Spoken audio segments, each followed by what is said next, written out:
Everyone, আজকে আমি তোমাদের যেটা পড়াবো ক্লাস 11 এন্ড রিপিটার্স এর জন্য সেটা হচ্ছে অ্যারোমেটিক হাইড্রোকার্বন। আমাদের হাইড্রোকার্বন পার্টের আমরা স্যাচুরেটেড হাইড্রোকার্বন, আনস্যাচুরেটেড হাইড্রোকার্বন যেটা আমরা অ্যালিফ্যাটিক পার্টটায় পড়েছিলাম। নেক্সট তোমাদের যেটা আছে সেটা হচ্ছে অ্যারোমেটিক হাইড্রোকার্বন, যেটা আজকে আমরা স্টার্ট করব, এবং আর এটাই হচ্ছে এই হাইড্রোকার্বন চ্যাপ্টারের লাস্ট টপিক। দেখো, এই হচ্ছে আমাদের সেই হাইড্রোকার্বন মানে অ্যারোমেটিক হাইড্রোকার্বন পার্টটা তোমাদের সাথে যেটা আমি শেয়ার করছি।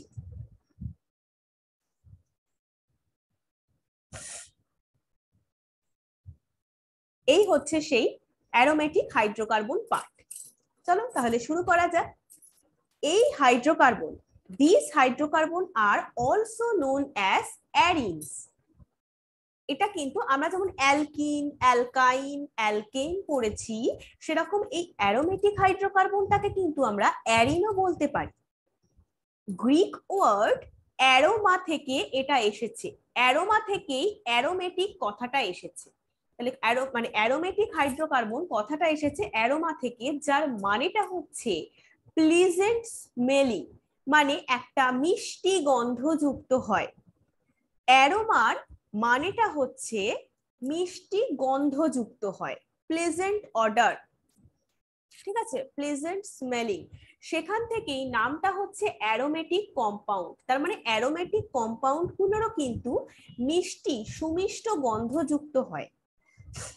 বেশিরভাগ most of such compounds were found to contain benzene ring, কারণ বেশিরভাগ যৌগগুলোতেই কিন্তু আমাদের বেনজিন রিং রয়েছে, যেগুলো হাইলি আনস্যাচুরেটেড হয়। বেনজিন যে রিং, যেটা এই বেনজিন রিং গুলো কিন্তু হাইলি আনস্যাচুরেটেড হয়। কিন্তু in a majority of reactions of aromatic compounds, the unsaturation of benzene ring is retained. মানে বলছে বেনজিন রিং খুবই হাইলি আনস্যাচুরেটেড, বাট বেশিরভাগ রিঅ্যাকশনের ক্ষেত্রে কিন্তু অ্যারোমেটিক কম্পাউন্ডে বেনজিন রিং এর আনস্যাচুরেশনটা বজায় থাকে।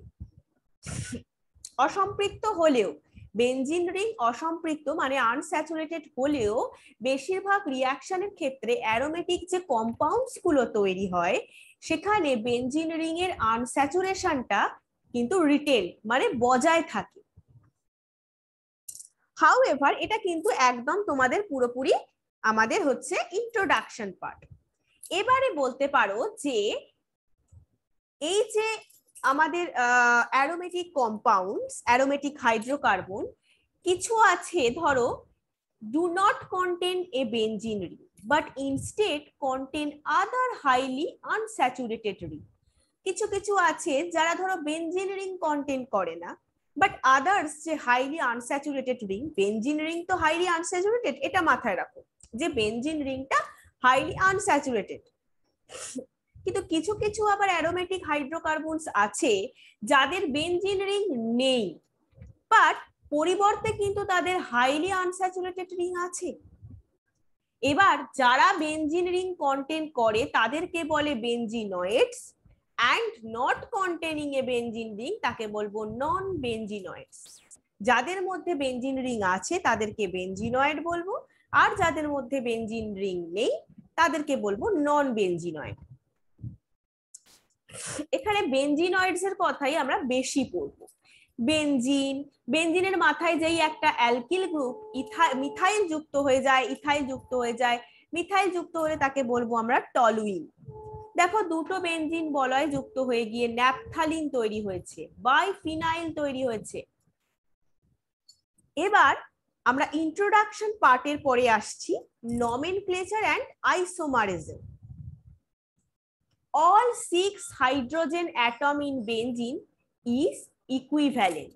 প্রত্যেকটা হাইড্রোজেনের যে 6টা মানে বেনজিন রিং এ 6টা হাইড্রোজেন অ্যাটম আছে, এই যে এইভাবে যদি রিংটা থাকে তাহলে C6H5 একটা, দুটো, তিনটে, চারটে, পাঁচটা, 6টা, তাহলে 6টা হাইড্রোজেন অ্যাটম কিন্তু একদমই ইকুইভ্যালেন্ট মানে সমধর্মী হয়। So it forms on one and only one type of monosubstituted product. এটা একটা এবং কেবল একই ধরনের এক প্রতিস্থাপিত মোনোসাবস্টিটিউটেড প্রোডাক্ট। এরা তাহলে একটা এবং একই ধরনের মোনোসাবস্টিটিউটেড প্রোডাক্ট তৈরি করতে পারে। when, এবার মোনোসাবস্টিটিউটেড প্রোডাক্ট সম্পর্কেও পরে আসছি। when two hydrogen atom in benzene, বেনজিনের যখন দুটো হাইড্রোজেন অ্যাটম ধরো রিপ্লেস হয়ে গেছে দুটো সিমিলার অথবা ডিফারেন্ট মোনোভ্যালেন্ট অ্যাটম দ্বারা বা গ্রুপ দ্বারা, তাহলে different different position isomer possible সেখানে। যদি ধরো ওই বেনজিন বলয়ে দুটো হাইড্রোজেন, ধরো 1 নম্বর হাইড্রোজেন 4 নম্বর হাইড্রোজেন, বা 1 আর 2 নম্বর হাইড্রোজেন, বা 1 নম্বর বা 3 নম্বর, বা 1 নম্বর বা 6 নম্বর, আর বা 1-5, এই দুটোর মধ্যে যখন ডিফারেন্ট দুটো হাইড্রোজেন যখন বেনজিন রিং এ রিপ্লেস হয়ে যায় দুটো সিমিলার অথবা ডিফারেন্ট মোনোভ্যালেন্ট অ্যাটমস দ্বারা বা গ্রুপ দ্বারা, তাদের তাহলে ডিফারেন্ট পজিশন আইসোমার পসিবল হবে। যেমন যদি 1 আর 2 পজিশন আর 1 আর 6 পজিশন হয় তাকে বলবো অর্থো আইসোমার।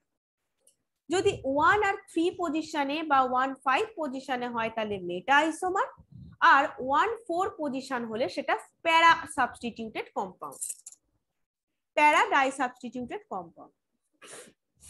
তাহলে all 6 hydrogen atom in benzene equivalent হয়, তাই জন্য তারা একটাই মোনোসাবস্টিটিউটেড কম্পাউন্ড তৈরি করতে পারে। আর দুটো হাইড্রোজেন যদি রিপ্লেস হয়ে যায় তাহলে দুটো সিমিলার বা ডিফারেন্ট মোনোভ্যালেন্ট অ্যাটম বা গ্রুপ যুক্ত হয়, তাহলে তিনটে করে ডিফারেন্ট পজিশন আইসোমার পসিবল হতে পারে, একটা অর্থ, একটা মেটা, একটা প্যারা ডাই সাবস্টিটিউটেড কম্পাউন্ড। এবার কিছু এক্সাম্পল দিলে বুঝতে পারবে। দেখো টলুইন, এটা হচ্ছে মিথাইল বেনজিন, এখানে তো একটাই মোনোসাবস্টিটিউটেড, এটা হচ্ছে মোনোসাবস্টিটিউটেড, তাই তো অনলি একটা হাইড্রোজেন এখানে রিপ্লেস হয়ে বসেছে, তাহলে এটা হচ্ছে মোনোসাবস্টিটিউটেড মিথাইল বেনজিন, এইটাকেই মোনোসাবস্টিটিউটেড প্রোডাক্ট বলছি। এবার ডাই সাবস্টিটিউটেড কখন বলবো? যখন দুটো হাইড্রোজেন রিপ্লেস হয়ে যাচ্ছে, দুটো হাইড্রোজেন যখন রিপ্লেস হয়ে যাচ্ছে তাহলে ডাই সাবস্টিটিউটেড প্রোডাক্ট। এবার সেটাকে ডিফারেন্ট ডিফারেন্ট গ্রুপ বা ডিফারেন্ট তোমার বা সিমিলার গ্রুপ যুক্ত হতে পারে, বা সিমিলার অ্যাটম বা ডিফারেন্ট অ্যাটম যুক্ত হতে পারে। তো সেক্ষেত্রে দেখো এখানে মিথাইল গ্রুপ যুক্ত হয়েছে, এখানে 1 নম্বর আর 2 নম্বর পজিশনে মিথাইল গ্রুপ যুক্ত হয়েছে, তাহলে 1,2 ডাইমিথাইল বেনজিন বা অর্থোজাইলিন, এর নাম হচ্ছে অর্থোজাইলিন। যদি পারো তো নাম মনে রেখো, কারণ 1,2 ডাইমিথাইল বেনজিন এটা তুমি লিখতে পারবে ইউপ্যাক নেমে, কিন্তু কমন নেমে অর্থোজাইলিন এই নামটা তোমাকে একটু মনে রাখতে হবে। তাহলে দেখো 1 আর 2 পজিশনে হতো যদি, বা যদি ধরো এইখানেও CH3 থাকতো, এখানে না হয়ে যদি এখানে বসতো তাহলে 1,6 ডাইমিথাইল বেনজিন, সেটাও কিন্তু অর্থোজাইলিন, কারণ 1,3 আর 1,6 এটা হচ্ছে আমাদের অর্থো ডাই সাবস্টিটিউটেড প্রোডাক্ট। আর যদি মেটা কখন হবে? 1,3 পজিশনে আর 1,5 পজিশনে যদি হয় তখন সেটা মেটা হবে, মেটাজাইলিন। ঠিক আছে, প্রত্যেকটার নামই কিন্তু জাইলিন, জাস্ট আমাদের অর্থ মেটা আর প্যারার মধ্যে ডিফারেন্ট, অর্থ মেটা আর প্যারা তিনটে আইসোমার আমাদের আসছে এখানে, তাহলে 1,3 ডাইমিথাইল বেনজিন বা মেটাজাইলিন। আর যদি শুধু 1 আর 4 পজিশনে হয় তাহলে সেটা প্যারাজাইলিন, 1,4 ডাইমিথাইল বেনজিন। এই হচ্ছে 3 ডিফারেন্ট আইসোমার আমাদের পসিবল। এবার চলে আসি আমরা structure of benzene. Benzene was isolated by Michael Faraday in 1825. Molecular formula তোমরা অলরেডি জানো যে C6H6 6টা কার্বন এবং 6টা হাইড্রোজেন নিয়ে গঠিত হয়, আর এটা তো হাইলি আনস্যাচুরেটেড, এটা অলরেডি পড়ে নিয়েছি যে ইন্ডিকেট করছে যে high degree of unsaturation. This molecular formula did not account for its relationship to corresponding alkane, alkene and alkyne, which you have studied in earlier section of this unit. মানে alkane, alkyne আর অ্যালকাইন গুলোর সাথে কোনো relation কিন্তু এদের নেই, কারণ alkane alkyne সম্পর্কে তোমরা আগেই জানো, কিছু কি রিলেট করতে পারছো না। Due to its unique properties and unusual stability, unique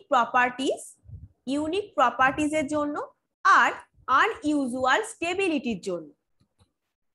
মানে ইউনিক প্রপার্টিজ হচ্ছে নিজস্ব যে প্রপার্টিজ ধর্মাবলী এবং কিছু অস্বাভাবিক স্থায়িত্ব আনইউজুয়াল স্টেবিলিটির কারণে it took several years to assign its structure, মানে এটার স্ট্রাকচার ডিটারমাইন করতে বহু বছর কেটে গেছে। Benzene was found to be stable molecule, একটা স্টেবল মলিকিউল রূপে কিন্তু বেনজিনকে পাওয়া গেছিল এবং এর ট্রাইওজোনাইট গঠন করা নির্দেশ করে এর মধ্যে তিনটে দ্বিবন্ধন উপস্থিত। ট্রাইওজোনাইট গঠন করা নির্দেশ করে, মানে এটাকে একটা স্টেবল মলিকিউল রূপে পাওয়া গেছিল বেনজিন, আর ট্রাইওজোনাইট রূপে পাওয়া গেছিল, ট্রাইওজোনাইট গঠিত হয়েছিল।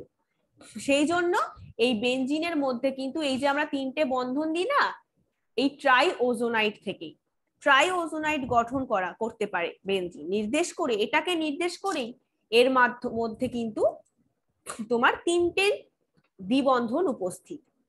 Benzene was further found to produce one and only one monosubstituted derivative, যেটা ইন্ডিকেট করে যে all the 6 carbon and all the 6 hydrogen atom of benzene are identical. এই যে মোনোসাবস্টিটিউটেড, একটি মাত্র মোনোসাবস্টিটিউটেড প্রোডাক্ট উৎপন্ন করে benzene, one and only one monosubstituted derivative কিন্তু বেনজিন প্রডিউস করে, সেটা ইন্ডিকেট করে যে বেনজিনের 6টা কার্বন অ্যাটম আর 6টা হাইড্রোজেন অ্যাটম আইডেন্টিক্যাল, সমান ধর্ম বিশিষ্ট হয়। এবার বলবে এটা হচ্ছে আমাদের মোনোসাবস্টিটিউটেড যে ডেরিভেটিভ উৎপন্ন করে সেটা কি ইন্ডিকেট করে। On the basis of this observation August Kekule কি করেছিলেন, 1865 এ proposed the following structure for benzene having cyclic arrangement of 6 carbon atom with alternate single and double bond and 1 hydrogen atom attached to each carbon atom। তাই তো বেনজিনের স্ট্রাকচারে আমরা দেখি alternate করে একটা double bond, একটা সিঙ্গেল বন্ড, একটা double bond, একটা single bond. এইভাবে কিন্তু August Kekule in 1865 A propose করলেন বেনজিনের সাইক্লিক অ্যারেঞ্জমেন্ট, যেখানে 6টা কার্বন অ্যাটম মানে alternatively single bond double bond, single bond double bond দ্বারা অ্যাটাচ হয়ে আছে, আর প্রত্যেকটা কার্বন অ্যাটমে একটা করে হাইড্রোজেন অ্যাটম যুক্ত রয়েছে। এই হচ্ছে আমাদের সেই, দেখো একটায় ডবল বন্ড, পরেরটায় সিঙ্গেল বন্ড, একটায় ডবল বন্ড, পরেরটায় single bond, double bond, single bond. এইভাবে কিন্তু অগাস্ট কেকুলে প্রপোজ করলেন এই স্ট্রাকচার, এবং প্রত্যেকটা কার্বন অ্যাটমের সাথে একটা করে হাইড্রোজেন অ্যাটম কিন্তু যুক্ত হয়ে আছে, সেই থেকে C6H6। তাহলে কে দিয়েছিলেন, August Kekule. Kekule structure indicate করছে যে পসিবিলিটি অফ 2 আইসোমেরিক 1,2 ডাইব্রোমোবেনজিন, দুটো আইসোমেরিক গঠন করা সম্ভব 1,2 ডাইব্রোমোবেনজিনের। দু ধরনের আইসোমার আমরা গঠন করতে পারি। In one of the isomer bromine attach হয়ে থাকবে ডাবল বন্ডের সাথে কার্বনের, আর একটাতে সিঙ্গেল বন্ডের সাথে। তাহলে দুটো স্ট্রাকচার হতে পারে, তাহলে দুটো আইসোমার পসিবল, 1,2 ডাইব্রোমোবেনজিনের দুটো আইসোমার পসিবল। এরকম আরো একটা প্রোডাক্ট আছে যাদের পসিবিলিটি এরকম। তাহলে একটা ব্রোমিন অ্যাটম যুক্ত আছে ডাবল বন্ডের কার্বনের সাথে, আর অন্যটাতে যুক্ত আছে তোমার সিঙ্গেল বন্ডেড কার্বনের সাথে। এই হচ্ছে দেখো, এটা হচ্ছে আমাদের যুক্ত আছে সিঙ্গেলের সাথে, এটা ডাবল বন্ডের সাথে ব্রোমিন যুক্ত আছে। এইভাবে অল্টারনেটিভলি রিং স্ট্রাকচার তৈরি হচ্ছে। তাহলে বেনজিন ওয়াজ দেখো 1 আর 2 পজিশনে, তাহলে ortho substitute disubstituted product. One only to form, benzene was found to form one ortho di-substituted product. This problem was overcome by Kekule by suggesting, মানে যদিও বেনজিনের কেবলমাত্র একই ধরনের ডাই সাবস্টিটিউটেড অর্থ প্রোডাক্ট পাওয়া গেছিল, এই প্রবলেমটা ওভারকাম করার জন্য কেকুলে বেনজিনের ডাবল বন্ডের অসিলেটিং এর নেচারের একটা কনসেপ্ট দিয়েছিলেন। This problem was overcome by Kekule by suggesting the concept of oscillating nature of double bonds. In benzene, সেটা হচ্ছে এইটা। দেখো এইটা থেকে আমরা এটা করতে পারি, আবার এটা থেকে এটা চেঞ্জ হয়। তাহলে ইভেন উইথ মডিফিকেশন কেকুলে, মানে আমরা ডবল বন্ডটাকে এদিকেও তো লিখতে পারি, আবার এদিকেও লিখতে পারি, এটা হতে পারে আবার এইটাও হতে পারে, দুটো স্ট্রাকচারই possible. Even with this modification, Kekule's structure of benzene fails to explain unusual stability and preference to substitution reaction than addition reaction, which could later on be explained by resonance, যেটা রেজোনেন্স দ্বারা ব্যাখ্যা করা যায়। মানে এই যে আনস্টেবিলিটিটা, মানে unusual stability বা তোমার সাবস্টিটিউশন রিয়াকশনের, মানে তোমার অ্যাডিশন রিয়াকশনের তুলনায় সাবস্টিটিউশন রিয়াকশনের যে একটা প্রেফারেন্স, সেটা এক্সপ্লেন করা যায়নি এই কেকুলের স্ট্রাকচার দিয়ে, সেটা আমরা রেজোনেন্স স্ট্রাকচার দিয়ে এক্সপ্লেন করতে পারবো, এবং সেটাই এখন করব। Resonance and stability of benzene, resonance and stability of benzene according to valence bond theory, যেটা তোমরা VBT পড়েছো কিসে, chemical bonding. According to valence bond theory, concept of oscillating double bonds in benzene now explained by resonance. Benzene is a hybrid of various resonating structure. দুটো structure A and B যেটা দিয়েছিলেন Kekule by and the তোমার and আর the main contributing structure A and B, এই দুটো হচ্ছে main contributing structure যেটা কেকুলের দ্বারা প্রতিষ্ঠিত। Hybrid structure is represented by inserting a circle or dotted structure in the hexagon. মানে হচ্ছে কি বলতো, এই যে মানে হচ্ছে এই রকম তুমি ডটেড সার্কেল, এরকম ডটেড একটা সার্কেল দিয়ে তুমি ইনসার্ট, মানে স্ট্রাকচারটাকে হাইব্রিড স্ট্রাকচার রিপ্রেজেন্ট করতে পারো। ইনসার্ট এ সার্কেল, এইরকম ডটেড স্ট্রাকচার দিয়ে করা যেতে পারে, অথবা একটা এমনি গোলও করে দেওয়া যেতে পারে, একটা এরকম গোলও করে দেওয়া যেতে পারে। সেটাই বলছি, ইনসার্ট করো একটা সার্কেল অথবা ডটেড সার্কেল হেক্সাগনের মধ্যে। এই সার্কেল কি রিপ্রেজেন্ট করছে, 6টা electron which are delocalized between 6 carbon atom of the benzene ring। বলছে এই যে তোমার 6টা সার্কেলটা প্রেস কি বোঝাচ্ছে না, 6টা ইলেকট্রন বেনজিন রিং এর 6টা কার্বন অ্যাটমে ডিলোকালাইজড হয়ে গেছে, 6টা ইলেকট্রন, এর মাধ্যমে এটাই বোঝাচ্ছে 6টা ইলেকট্রন বেনজিন রিং এর 6টা কার্বন অ্যাটমে ডিলোকালাইজড হয়ে গেছে, মানে সঞ্চালিত হয়ে গেছে। দেখো এই যে আমাদের যেটা আমাদের কেকুলে যে স্ট্রাকচার দুটো দিয়েছিলেন, এদিকেও বন্ড হতে পারে, আবার এইরকম বন্ড হতে পারে, অল্টারনেটিভলি হয়, যেটাকে আমরা মাঝখানে এরকম ডটেড সার্কেল বা একটা সার্কেলকে রিপ্রেজেন্ট করেও বোঝাতে পারি। ঠিক আছে, এইভাবেও কিন্তু বেনজিন রিংকে লেখা যায়। The orbital overlapping gives us better picture about the structure of the benzene। মানে আমরা যদি ওভারল্যাপিং করি বেনজিন রিং স্ট্রাকচারটাকে, সেটা আরো তার স্ট্রাকচার সম্পর্কে আরো একটা ক্লিয়ার আইডিয়া দেয়। অল দ্য 6 কার্বন অ্যাটম বেনজিনে কিন্তু তারা sp2 হাইব্রিডাইজড হয়, প্রত্যেকটা কার্বন অ্যাটম বেনজিন রিং এ sp2 হাইব্রিডাইজড হয়। দুটো sp2 hybrid orbitals of each carbon atom overlap with sp2 hybrid orbitals of the adjacent carbon atom to form 6 carbon carbon sigma bonds। কি বলছে, প্রত্যেকটা carbon অ্যাটমের দুটো sp2 hybridised orbital adjacent carbon atom গুলোর sp2 hybridised অরবিটালের সাথে overlap করে বলে 6টা কার্বন কার্বন সিগমা বন্ধন তৈরি হয়, যেটা একটা হেক্সাগোনাল প্লেনে অবস্থিত। আবার বলছি, প্রত্যেকটা মানে বেনজিনের যে তোমার 6টা কার্বন অ্যাটম sp2 হাইব্রিডাইজড হয়, প্রত্যেকটা কার্বন অ্যাটমের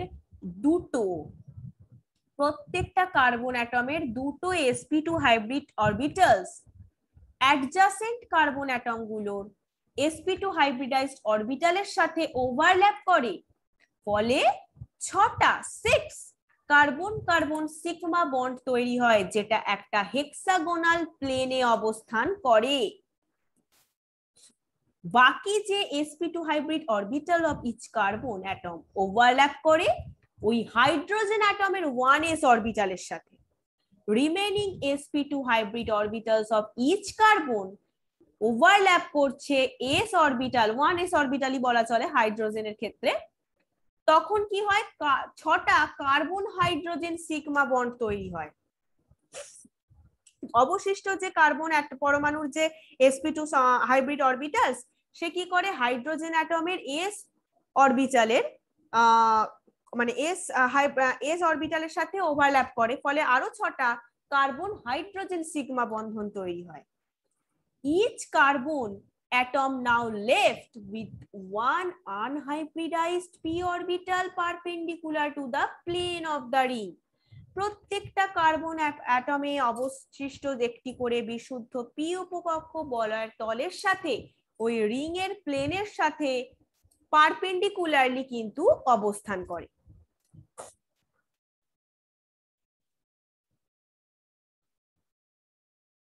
নেক্সট হচ্ছে, এইটা হচ্ছে সিগমা বন্ধন, মানে কার্বন কার্বন সিগমা বন্ড আর হচ্ছে carbon hydrogen sigma bond.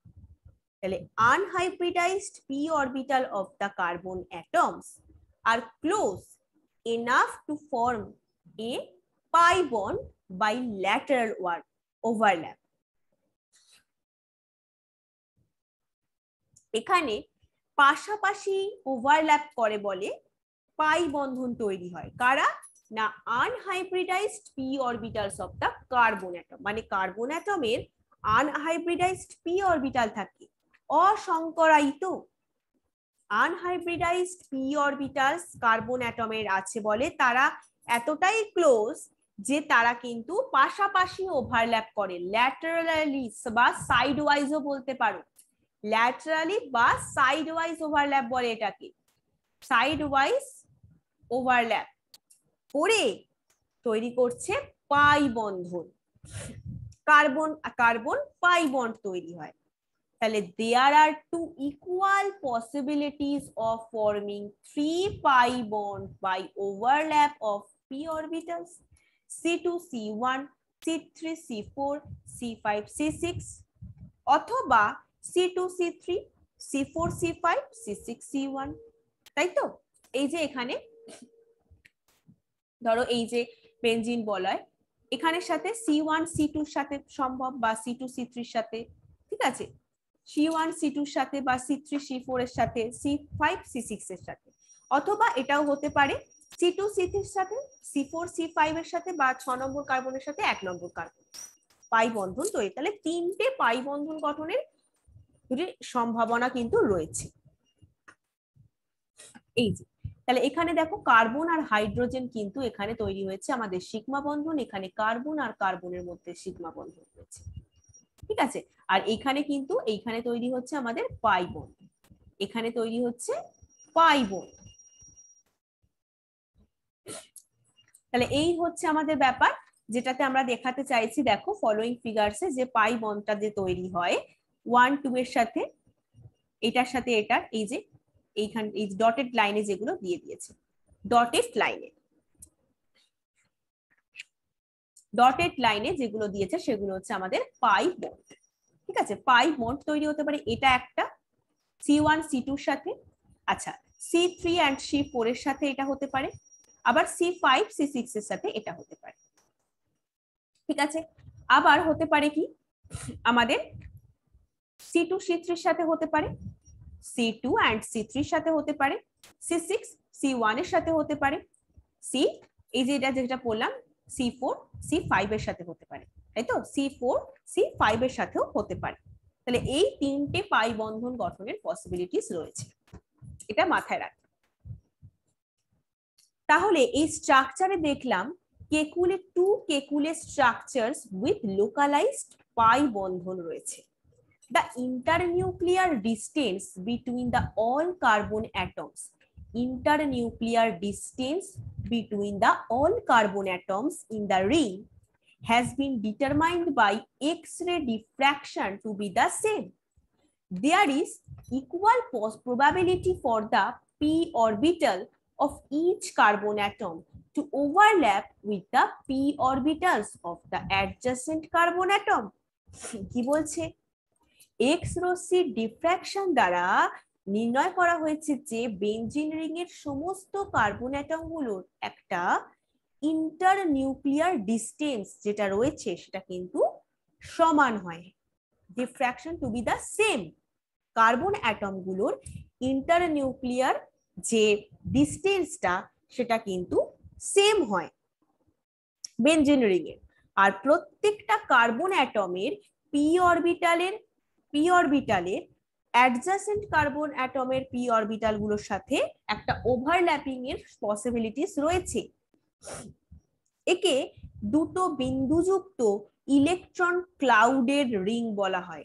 Electron clouds, rings of electron cloud বলা হয়। দেখো এখানে বলছে this can be represented in the form of two doughnuts, মানে রিং, ডোনাট মানে হচ্ছে ring of the electron clouds, one above and one below the plane of the hexagonal ring. Hexagonal ring এর তলের উপরে বা অপরটি একটা ষড়ভুজ, মানে একটা যে হেক্সাগোনাল প্লেনের তলের উপরে আর অপরটা তলের কিন্তু নিচে থাকে, বিলো দা প্লেনে থাকে, অ্যাবভ দা প্লেনে থাকে। তাহলে সেটা কি করা হচ্ছে? Two doughnuts of electron cloud, দুটো বিন্দুযুক্ত ইলেকট্রন মেঘের বলয় দ্বারা প্রদর্শন করা হয়, যেটা আমরা দেখতে পাবো। এই দেখো, এই হচ্ছে সেই স্ট্রাকচারটা। ঠিক আছে, এই হচ্ছে সেই স্ট্রাকচারটা যাকে দেখো দুটো পয়েন্ট এখানে রয়েছে, দুটো বিন্দুযুক্ত ইলেকট্রন ক্লাউড দ্বারা প্রকাশ করা হয়েছে। ইলেকট্রন ক্লাউড রিং স্ট্রাকচারে রয়েছে। তাহলে 6 pi electrons are thus delocalized and can move freely about the 6 carbon nuclei instead of any two. কি বলছে? তার ফলে কি হয়, 6টা যে পাই ইলেকট্রন এরা ডিলোকালাইজড হয়, মানে সঞ্চরণশীল থাকে। এবার দুটো কার্বন নিউক্লিয়াসের পরিবর্তে 6টা কার্বন নিউক্লিয়াসেই ফ্রিলি মুভ করতে পারে। দুটো কার্বন কি হয়, টু কার্বন নিউক্লিয়াসের পরিবর্তে ইনস্টেড অফ, মানে কার্বন কি হয়, ইনস্টেড অফ এনি টু, দুটো কার্বন নিউক্লিয়াসের পরিবর্তে 6টি কার্বন নিউক্লিয়াসেই তারা মুক্তভাবে ঘুরতে পারে, দুটো কার্বন নিউক্লিয়াসের পরিবর্তে। মানে যেহেতু সেখানে 6টা পাই ইলেকট্রনই ডিলোকালাইজড থাকে, 6টা পাই ইলেকট্রনই কিন্তু ডিলোকালাইজড থাকে, সেই কারণে দুটো কার্বন নিউক্লিয়াসের পরিবর্তে এরা 6টা কার্বন নিউক্লিয়াসে ফ্রিলি মুভ করতে পারে। The delocalized pi electron cloud is attracted more strongly by the nuclei of the carbon atom than the electron cloud localized between the two carbon atom. বলছে দুটো কার্বন অ্যাটমের মধ্যে যে আবদ্ধ যে স্থির ইলেকট্রন মেঘের তুলনায় সঞ্চরণশীল, মানে ডিলোকালাইজড যে পাই ইলেকট্রন মেঘ কার্বন পরমাণুর সেন্টার দ্বারা কিন্তু অধিক মাত্রায় আকৃষ্ট হয়। কি বললাম? Delocalised pi electron cloud is attracted more strongly by the nucleus দ্বারা মোর স্ট্রংলি অ্যাট্রাক্ট হয় কার্বন অ্যাটমের নিউক্লিয়াস দ্বারা, দেন দা, কার থেকে বেশি হয়?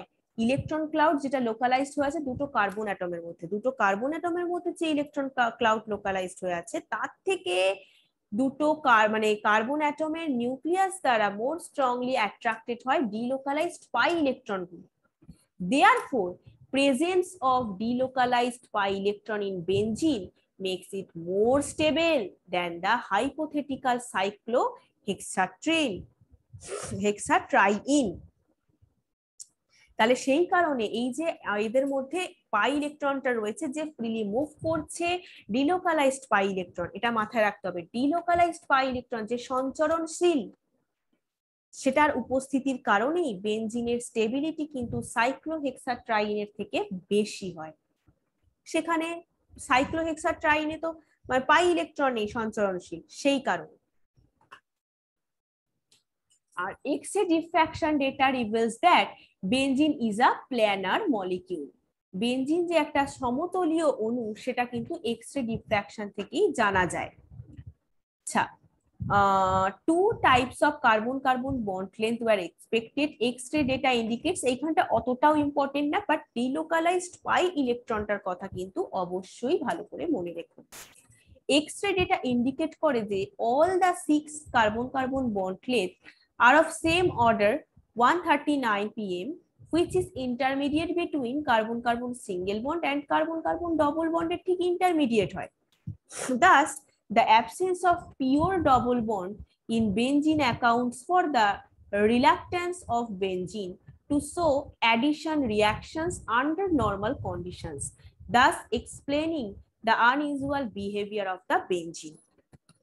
বলছে যে যদিও এক্স রশ্মি ডিফ্র্যাকশন থেকে জানা গেছে যে 6টা কার্বন কার্বন বন্ধন দৈর্ঘ্যের সমান মাপের হয়, যেটা 6টা কার্বন কার্বন বন্ড লেন্থ কিন্তু সমান মাপের হয়, যেটা কার্বন কার্বন সিঙ্গেল বন্ড আর কার্বন কার্বন ডবল বন্ডের ডিস্টেন্সের একদম ইন্টারমিডিয়েট ভ্যালু হয়। বেনজিনে পিওর একদম ডাবল বন্ডের অ্যাবসেন্স থাকার জন্য বেনজিন কিন্তু একটা স্বাভাবিক অবস্থায় এরা কিন্তু অ্যাডিশন রিঅ্যাকশন দেখাতে পারে না। এইভাবে আমরা কিন্তু বেনজিনের যে আনইউজুয়াল বিহেভিয়ার সেটা ব্যাখ্যা করতে পারি।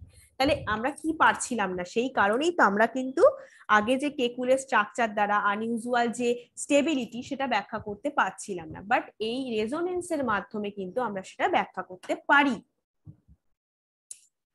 এবার আছে আর একটা নতুন টপিক, সেটা হচ্ছে aromaticity. Aromaticity, benzene was considered as parent atom aromatic compound. এটা কিন্তু একদম অ্যারোমেটিক কম্পাউন্ডের মূল যৌগ হিসেবে তোমার কনসিডার করা হয় বেনজিনকে, ঠিক আছে। Benzene was considered as parent aromatic compound. Now the name is applied to all the ring system. প্রত্যেকটা রিং সিস্টেমেই অ্যাপ্লাই করা হয়, weather or not having benzene ring. তাহলে এই নামটি প্রয়োগ করা হয় সমস্ত ধরনের তোমার রিং সিস্টেমে, যাদের মধ্যে বেনজিন মলাক থাকতেও পারে অথবা নাও থাকতে পারে, কিন্তু প্রসেস করতে হবে এই ক্যারেক্টার গুলো, যেটা প্ল্যানারিটি মানে সমতলীয় হতে হবে 1 নম্বর। নাম্বার 2 হচ্ছে এই পয়েন্টস গুলো একটু ভালো করে পড়ে রাখবে। প্ল্যানারিটি মানে সমতলীয় হতে হবে। নাম্বার 2 হচ্ছে সমস্ত বলয়ের মধ্যে পাই ইলেকট্রনের সঞ্চালন থাকতে হবে, অবশ্যই ডিলোকালাইজড পাই ইলেকট্রন থাকতে হবে। Complete delocalisation of the pi electron in the ring, তাহলেই আমি সেটাকে অ্যারোমেটিক কম্পাউন্ড বলতে পারবো, ঠিক আছে। অ্যারোমেটিক কম্পাউন্ড এবং বেনজিন রিং যে কন্টেন করে আছে সেটাও বলতে পারবো যে বেনজিন রিংটা আছে, মানে এই এখন মানে প্রয়োগ করা হচ্ছে অ্যারোমেটিক যৌগের মূল যৌগ হিসেবে গণ্য করা হতো, মানে বেনজিনকে। তাতে বেনজিন বলয় থাক বা না থাক, কিন্তু এই বৈশিষ্ট্যগুলো থাকতে হবে, সেটা হচ্ছে সমতলীয় হতে হবে, ডিলোকালাইজড পাই ইলেকট্রন থাকতে হবে রিং এর মধ্যে, এবং প্রেজেন্স থাকতে হবে 4n+2 pi electrons in the ring, যেখানে n হচ্ছে ইন্টিগার একদম পূর্ণ সংখ্যা, 0 থেকে 1 2 3 4 5 6 এটা হতে পারে। তাহলে রিং এর মধ্যে 4n+2 ইন্টু পাই ইলেকট্রনের 4n+2 এই ভ্যালু থাকতে হবে, ইলেকট্রনের উপস্থিতি থাকতে হবে, ঠিক আছে। Presence of 4n+2 pi electrons in the ring, n এর জায়গায় 1 বসাও, তাহলে 4+2 6 pi electrons. Okay, this is often referred to as Huckel নিয়ম। হুকেলের নিয়ম বলা হয়, হাকেল বা হুকেল বলতে পারো, হ্যাঁ হাকেল বা হুকেল নিয়ম বলতে পারো, ঠিক আছে। এটাকে পয়েন্টস আমরা পড়লাম সেগুলো কিন্তু ভেরি ভেরি ইম্পর্টেন্ট, যেখানে তোমাকে বুঝতে হবে যে এইটাকে আমরা বেনজিন বলতে পারছি, অ্যারোমেটিসিটি, এটাই হচ্ছে বেনজিনের অ্যারোমেটিসিটি। 3টে পয়েন্ট হচ্ছে ভেরি ইম্পর্টেন্ট, সেটা হচ্ছে তাকে সমতলীয় হতে হবে, প্রত্যেকটা রিং এর মধ্যে delocalised complete delocalised pi electron থাকতে হবে, আর রিং এর মধ্যে 4n+2 পাই ইলেকট্রন থাকতে হবে এই নাম্বার, যেখানে n = 0 1 2 3 এটসেট্রা সবই কিন্তু ইন্টিগার একদম পূর্ণ সংখ্যা। এটাকেই বলে হুকেল রুল, এটা কিন্তু খুব ভালো করে মনে রাখবে। কিছু অ্যারোমেটিক কম্পাউন্ডসে তোমাদের স্ট্রাকচার দেওয়া হয়েছে, লাইক ধরো বেনজিন, সাইক্লোপেন্টা ডাইইনাইল অ্যানায়ন অথবা সাইক্লোহেপ্টাট্রাইনাইল ক্যাটায়ন, যেখানে n ইকুয়াল টু 1, তার মানে কি 6 পাই ইলেকট্রন, তার মানে কোন ফর্মুলা, হুকেল নিয়ম কিন্তু এরা ফলো করছে। 4n + 2 এই নাম্বারের পাই ইলেকট্রন তোমাকে থাকতে হচ্ছে।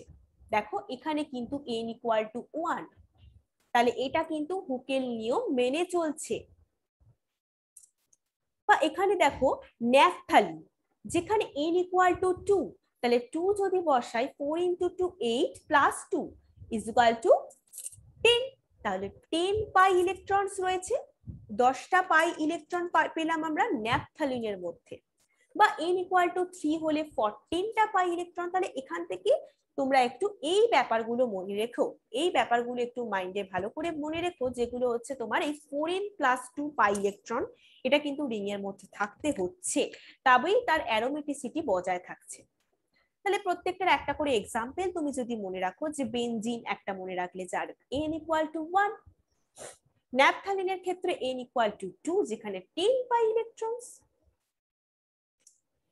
n ইকুয়াল টু 3, n মানে কি এই যে বেনজিন রিংটা, এটা দেখো এটাই একটা, এটাই দুটো আছে, এখানে 3টে অ্যাটাচ হয়ে আছে, ঠিক আছে, 3টে অ্যাটাচ হয়ে আছে এই যে, তাহলে 3টে অ্যাটাচ হয়ে আছে, আমরা কি পড়ছি অ্যানথ্রাসিন, তাহলে n ইকুয়াল টু 3টে বেনজিন বলা হয়, তো দেখো 3টে অ্যাটাচ হয়ে আছে, তাহলে 4n, 4 × 3 + 2, তার মানে 4 2 4 3 12 + 2, তার মানে হচ্ছে 14 পাই ইলেকট্রন। যদি 4টে অ্যাটাচ হয়ে থাকতো, 4টে 16 + 2, তাহলে 18টা পাই ইলেকট্রন হতো।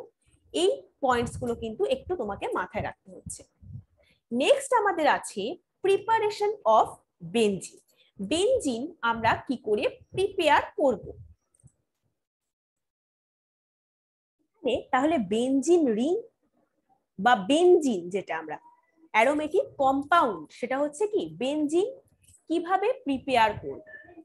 কমার্শিয়ালি আইসোলেটেড ফ্রম কোল টার, আলকাতরা থেকে কিন্তু কমার্শিয়ালি আমরা কালেক্ট করতে পারি বেনজিনকে, আইসোলেট করতে পারি। এছাড়া আমরা ল্যাবরেটরিতে প্রিপেয়ার করতে পারি বেনজিনকে। কি করে ল্যাবরেটরিতে প্রিপেয়ার করব, যেটা তোমরা ইথাইনের সাইক্লিক পলিমারাইজেশন, ইথাইন অ্যালকাইন পড়িয়েছি না, অ্যালকাইনে কি পড়েছিলে তোমরা, যে ইথাইন থেকে, ইথাইনের যদি তুমি সাইক্লিক পলিমারাইজেশন করো বেনজিন পাচ্ছিলে না, সেইটাই কিন্তু এটাও একটা তাহলে প্রিপারেশন, দেখো অলরেডি তোমাদের পড়াও হয়ে গেছে। তাহলে ল্যাবরেটরি প্রিপারেশনে কিন্তু তোমরা জেনে গেলে যে সাইক্লিক পলিমারাইজেশনও একটা কিন্তু, ইথাইনের অবশ্যই অ্যালকাইনের সাইক্লিক পলিমারাইজেশন করো ইথাইনের, তাহলে কিন্তু তুমি বেনজিন পেয়ে যাবে ল্যাবরেটরিতে। এছাড়া তুমি ডিকার্বক্সিলেশন করতে পারো অ্যারোমেটিক অ্যাসিডের, অ্যারোমেটিক অ্যাসিডের যদি ডিকার্বক্সিলেশন করো, তাহলে কি করতে হবে, সেটা NaOH আর CaO দিয়ে উত্তপ্ত করো, NaOH আর CaO সোডা লাইম দিয়ে তুমি উত্তপ্ত করো, NaOH + CaO, এটা কি sodium hydroxide plus calcium oxide, এটা তো সোডা লাইম বলে এটাকে, সোডিয়াম হাইড্রোক্সাইড সোডা, আর লাইম হচ্ছে ক্যালসিয়াম অক্সাইড, সেজন্য সোডা লাইম বলে। তাহলে sodium salt of the benzoic acid, যেটা হচ্ছে এইটাকে যদি হিট করি আমরা সোডা লাইম দিয়ে, তাহলে বেনজিন পেয়ে যাব। তাহলে এটা হচ্ছে একটা আমাদের ল্যাবরেটরি প্রিপারেশন, ল্যাবরেটরিতে এই প্রিপারেশন আমরা করতে পারি। তাহলে বেনজিন পেয়েছি, সাথে বাই প্রোডাক্ট হিসেবে সোডিয়াম কার্বনেট পেয়েছি।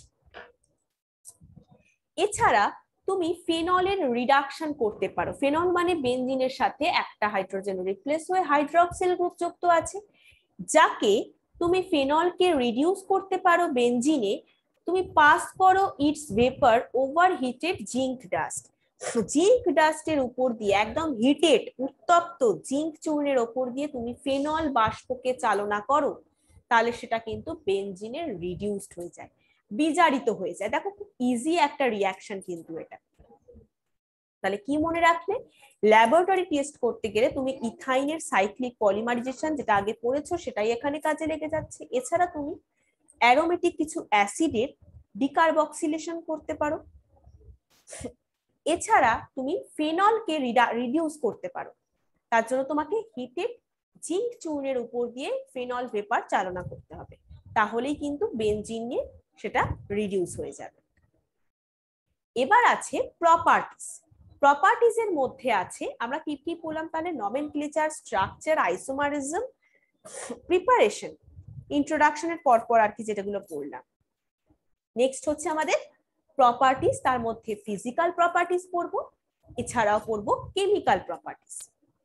ফিজিক্যাল প্রপার্টিজে কি পড়বো সেটা হচ্ছে, দেখো অ্যারোমেটিক হাইড্রোকার্বনস গুলো কিন্তু একদমই নন পোলার মলিকিউলস এন্ড আর ইউজুয়ালি এগুলো colourless liquid or solids.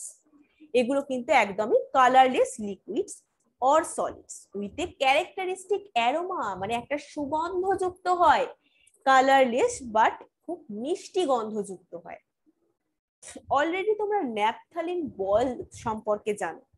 Naphthalene বল টয়লেটে ইউজ করা হয়, বা ক্লথস গুলোকে মানে যে সেই আরশোলার থেকে সেভ রাখার জন্য ন্যাপথালিন সেই আলমারিতে জামা কাপড়ের সাথে রেখে দেওয়া হয় না, তো টয়লেটে ইউজ করা হয়। তো ন্যাপথালিন বল তোমরা জানো, কারণটা কি? কারণ এই কম্পাউন্ডটা যেহেতু বিশেষ একটা গন্ধযুক্ত হয় এবং সেটা কিন্তু ইনসেক্টকে কি করে না, ওই মথ রিপেলেন্ট যে প্রপার্টি, কীটপতঙ্গকে দূরে সরানোর ধর্মটা রয়েছে তাদের। তাহলে কেন রাখা হয় naphthalene ball? For preservation of cloth বা using toilet because of unique smell of the compound and the moth repellent property, কীটপতঙ্গকে দূরে সরানোর একটা প্রপার্টিস রয়েছে।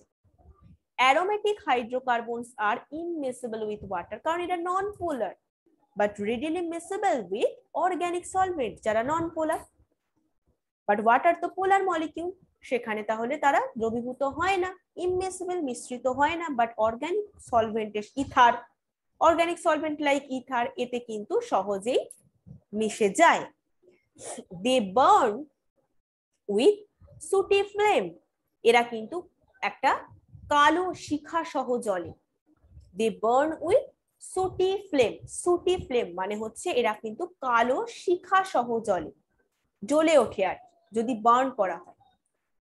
নেক্সট আছে তোমাদের কেমিক্যাল প্রপার্টিস, যেটা আমি তোমাদের এক্সট্রা আর একটা ক্লাসে, হয়তো সেটা টুমরো হতে পারে, পরশু দিনও হতে পারে, সেটা আমি তোমাদের বলে দেবো।